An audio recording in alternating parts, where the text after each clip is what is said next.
Yeah, hi, my name is Ahmed.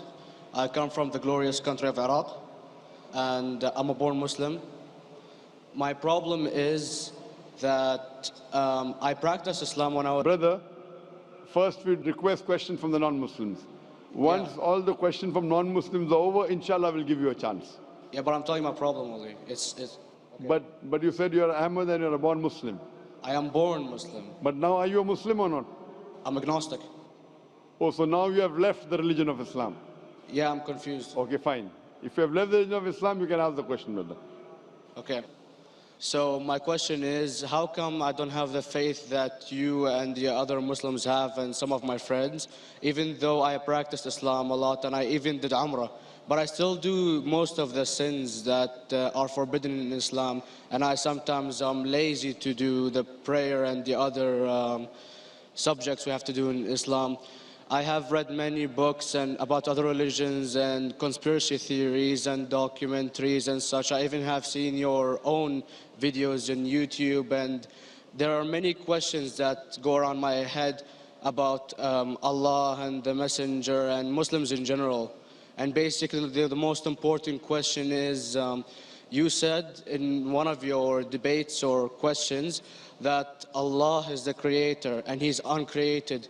But I have realized, how can the uncreated exist? And if He exists, how can we notice Him? How can we see Him or hear Him or feel Him or know of His existence if He's uncreated in our own dimension or so? That's one of the questions. Brother Ahmed said that he is a born Muslim. He comes from Iraq.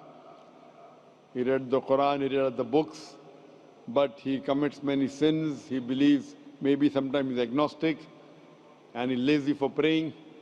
Brother, before I answer your main question, if you do sins and if you're lazy for praying, that does not make you a non-Muslim. As long as you believe that praying is fard, sometimes you miss, it's a sin. It's a major sin that you sometimes don't pray, but that doesn't make you a non-Muslim. If you say praying is not required, then you're doing kufr. But if sometimes you do sin, sometimes minor sin, sometimes major sin, it is haram, it's forbidden, but that does not throw you outside the fold of Islam. There are sometimes waswasa of the shaitan asking you, you're a Muslim, but this is wrong in Islam, this is wrong, and it does deviate the person's mind. At that time, maybe your iman may be low, but these things should not make you consider that you're non-Muslim. Regarding a question that I mentioned in my speech, and you're right, that Almighty God is the creator, but He Himself is uncreated. You ask the question, how can the uncreated, how can we see the uncreated, and how it's possible? Allah subhanahu wa ta'ala is Khaliq, is the creator. And by definition, He's uncreated. Because normally people say that when they try and prove in logic that everything has a creator, who created this table, the carpenter, from where he got, from the tree, who created the tree, so it goes back to Allah. So when many of the people try to convince an atheist, they try and say that everything has a creator, and then they get trapped when the atheist asks him who created Allah. So if you hear my tapes, I never go that way. I ask the atheist that how did you come to know about the universe? How did you come to know about the functioning of the stars, of the sun?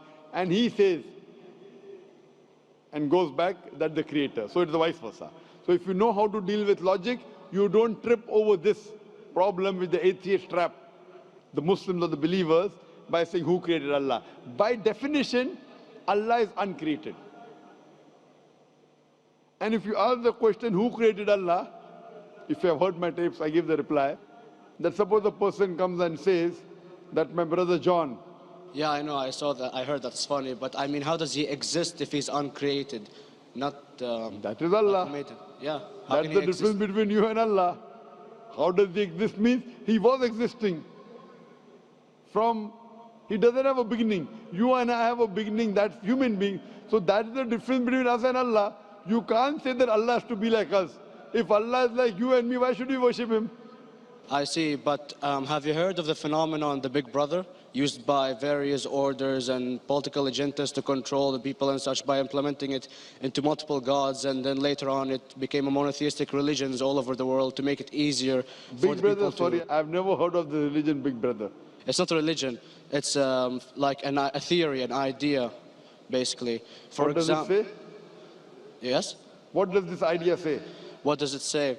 Is that when you have a big brother, it's easier for you to live life. When you have someone watching you the whole time, understanding you the whole time, protecting you the whole time, being with you the whole time, and you can talk to him, although he never talks to you back, maybe in your dreams, due to your mind and such, it's easier for you to live. While a human who does not have a big brother and is not easily controlled into doing so and is having complete freedom is a danger for the major ruling powers and such. What does this say? I don't understand. Big brother may be there, big brother may not be there. What does it have to do with Islam and God? What does it have to do? Because basically Allah is watching you the whole time. So you want to say that Allah is like a big brother?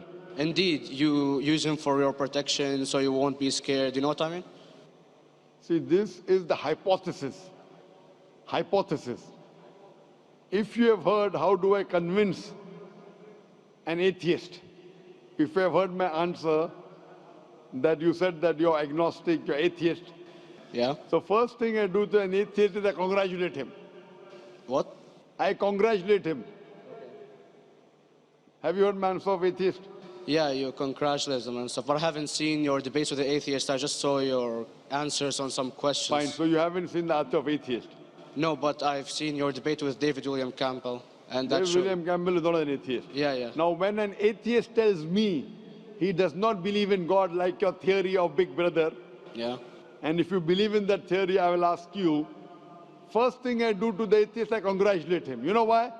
Yeah, because they think and they don't follow what their parent does and such stuff like that. No. I congratulate him because he is not doing blind belief.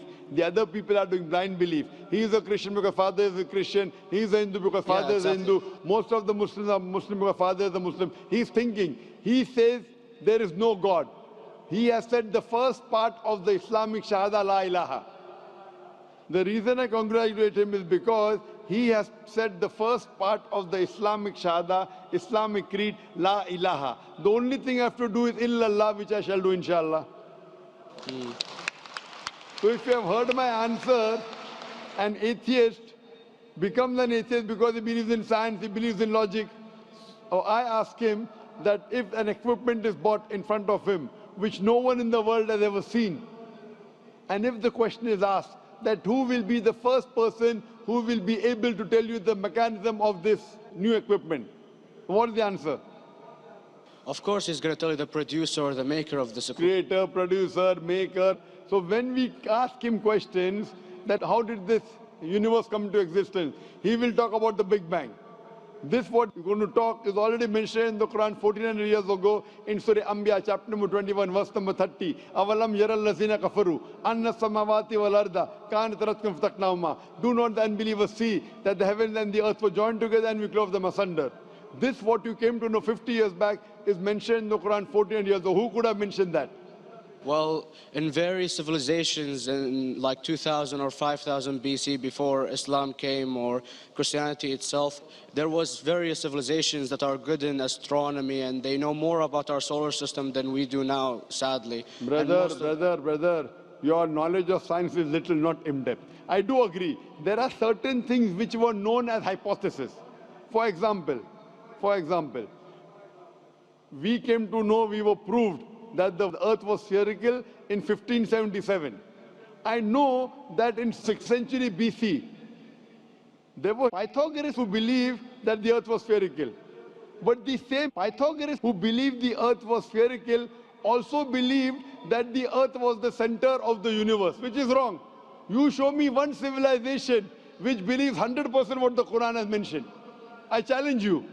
What you say, so do you mean to say there was a person who said, okay, this civilization, out of 100 things, these 2 things are right. Out of 100 things, these 5 things are right. Out of this 100, and picked and chose. Who can do that? No one besides the Creator. Even if you know that there were 10 different civilizations, hundreds of civilizations, there is not a single civilization that you know in the past which knew 100% of science what we know today. So where is your logic? Where is your theory? I do know that certain things were hypotheses, which were proved later on. But there is not a single civilization which knows everything what is mentioned in the Quran. So the answer goes back to the original question, who could have collected this in the Quran? Someone 1400 years back, could he do and say, okay, out of these 100 things, these 3 are right, out of these 100 things, these 2 are right, out of this, it's not possible. Mathematically, it's not possible. Well, you never gave the idea of extraterrestrials or so. I mean, knowledge is power. And brother, I'm asking you a simple question. We are not come here to have a debate. yeah. I'm asking you a question. Point out a single civilization. You're asking something else. Yeah, we are not here to discuss. You can come in the room and discuss. You ask a question, I'm giving you the answer. You gave about old civilization. I told you you're right. But out of 100 things, 98 they were wrong.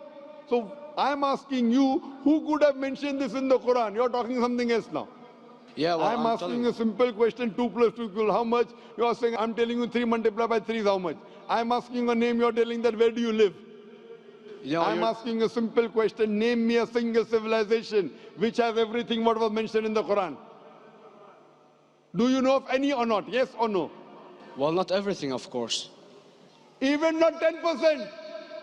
Why? Babylon knows of most of the planets and such.